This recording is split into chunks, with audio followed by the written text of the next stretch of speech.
My biggest deficit was that I didn't have any diplomatic experience, but my biggest advantage was that I didn't have any diplomatic experience. So I came in, and I give one example in here where I'm meeting with the ruler of the UAE, who's thought to be the most strategic thinker in the region. He's somebody who's been there a while. He just became the president of the country, and he's a guy, Mohammed bin Zayed, who's really a giant. And I'm meeting with him after about 6 months, and I take him through some of the thoughts as to how I want to approach it. And I really was asking him a ton of questions. And he says, I think you're going to make peace here. So why do you say that? He says, well, the US usually sends one of three types of people to see me. The first types are people who come and fall asleep in meetings. He says the second are people who come and they basically read me talking points and have no ability to have a conversation. The third are senior level people who come and basically try to convince me to do things that are against my interests. Mm-hmm. He says, you're the first person who's ever come to see me from the US who's asking questions.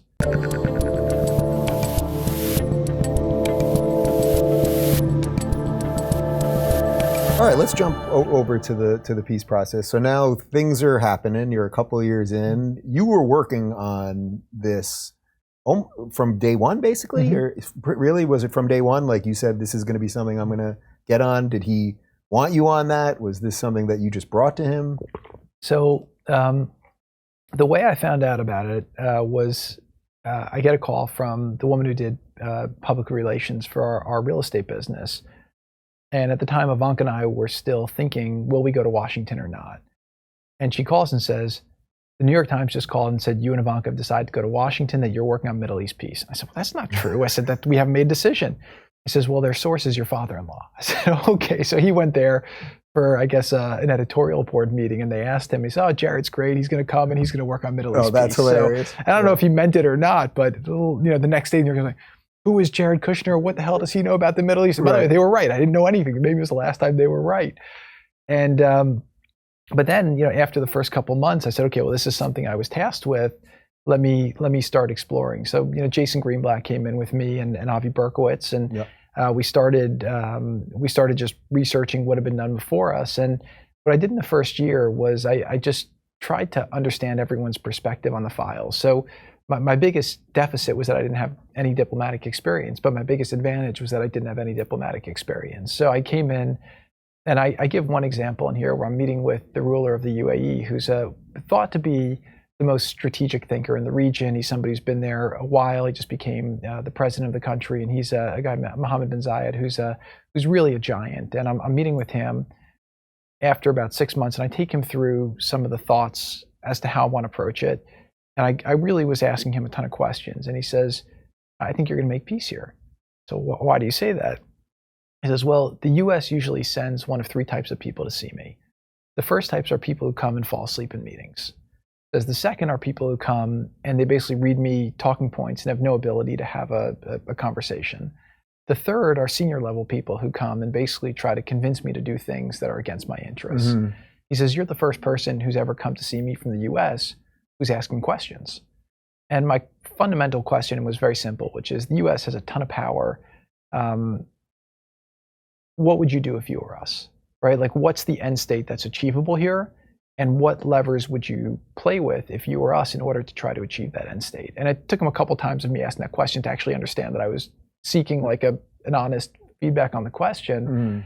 But that was how I started with everyone, trying to understand, get their point of view on what needed to be done, knowing that American foreign policy, and this is not a knock on Democrats and Republicans, basically screwed up the entire Middle East. If you take it from, allowing, even just from, the fall of the Shah in Iran to, the revolution in '79, and then you go into, obviously, allowing Al-Qaeda to have harbor, and then the attacks on the US, and then getting us into a war in Iraq and a war in Afghanistan, and then you have disbanding the army, and then it goes on and on and on. Then, you have ISIS has a caliphate the size of Ohio. They're beheading journalists. They're killing Christians. You have them radicalizing people online. The San Bernardino shooting, the Pulse nightclub shooting.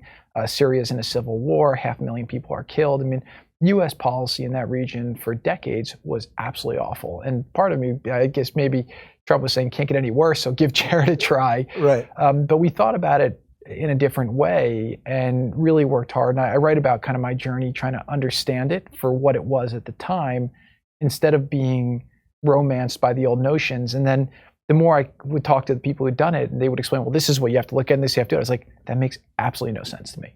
And I was like, okay, well, if I'm going to fail, at least I'll fail in an original way and doing something that I think is logical. And I was creamed. I mean, the New York Times would tell me, all of the experts, on CNN, they would write articles, saying that everything I was doing was wrong and stupid and reckless and going to cause wars. Well, even as the announcements were coming out, as the deals were coming out, they were saying why these are bad deals. And it's like, oh, they weren't wait, good I enough. thought that we all wanted Middle East peace. Wasn't that one thing? There's a short list of things we all agree on. That used to be one thing that we all kind of want. So did you find that a lot of the countries actually were quite willing once you made that initial sort of, once you flipped the script on them, in essence? So in some ways, the entrenchment there was just as bad as the entrenchment home, right? So you think about all these critics, and what you have in Washington is like this class of people who are basically careerists, going in and out of Washington, and then you have the same people who are writing about them or from the think tanks or the media. And they're also, so it's like the same class of people. I believe this is what we call the swamp. Is this the swamp? And they're all vested in not being proven wrong. So they'd rather you also fail than you be proven right and do it. And the whole notion of the Trump presidency was bringing people who are outsiders to Washington, who are results driven. Again, politicians are about process and talking points. Businessmen are about results. Mm-hmm. And so we come in with a fundamentally different approach. And that's the theme in my book that happens time and time again, right? There's two basic cross currents in the book. One is what it was like to be under endless attack from, Russia investigation and impeachment about trying to, look into corruption in Ukraine, all the media attacks. And that's one current. I call that the waves. And then you have kind of under the water where it's nice and calm, which is how did all these policies get done, right? Mm-hmm. How do we get trade deals done? How do we get peace deals done? How do we get deals with Congress done? How do we get criminal justice reform done? And so I really try to put those two things together. But that complacency was the same thing I found in the Middle East, in the sense that everyone thought that there were limitations to what they could do. And what I found is like all these barriers are usually in people's minds. Mm-hmm. And in the region, everyone thought it was fixed, and that if there were certain things you did, it was just unsolvable, and you had to go and solve it the same way that people before had tried to solve it and fail, or else it's going to be World War III. And I take people through, again, I take them into the Situation Room and really try to give them the intensity of what it was like to make some of the first decisions, right? So Trump making the decision to move the embassy to Jerusalem, his Secretary of State was against it. Secretary of Defense was against it. The intel community comes out with assessments saying that if he does it, it's going to be World War III, and the world's going to explode. And again, Trump, even though every president for what had said they were going to do it, but then they all got scared away by the conventional thinking that happened. And what Trump did, again, a businessman, you think about, okay, that's a risk. How do I assess the risk? And then how do I mitigate the risk? And I talk about how we assessed the risk, how we mitigated the risk, and how we pushed forward to do it. And at the end of the day, at that point, he'd gotten closer with the Arab countries. He said, look, you can't cherry pick your relationship with America. Iran's your biggest threat. I'm going to work with you on that because I agree with you on that, right? That's in our common interests. But don't mess around on the things that I want to do. Israel's a sovereign country. They have the right to determine their capital. And America's a sovereign country, and we have the right to recognize the decision of another sovereign country, and that's what I'm doing. Okay, and I'm not going to ask your opinion. And again, it was very, very intense because people showed. So Trump makes the decision, and I really give some funny stories about kind of the back and forth and the high stakes of it. But he makes a decision, and then we worked hard to mitigate. And then what happens is the next morning the sun rises, and the next evening the sun sets, and the world moves on.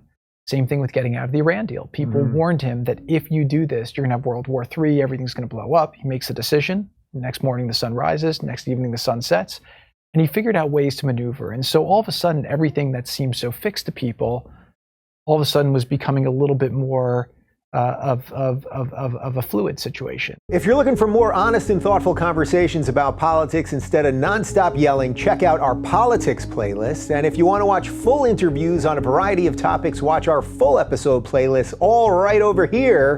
And to get notified of all future videos, be sure to subscribe and click the notification bell.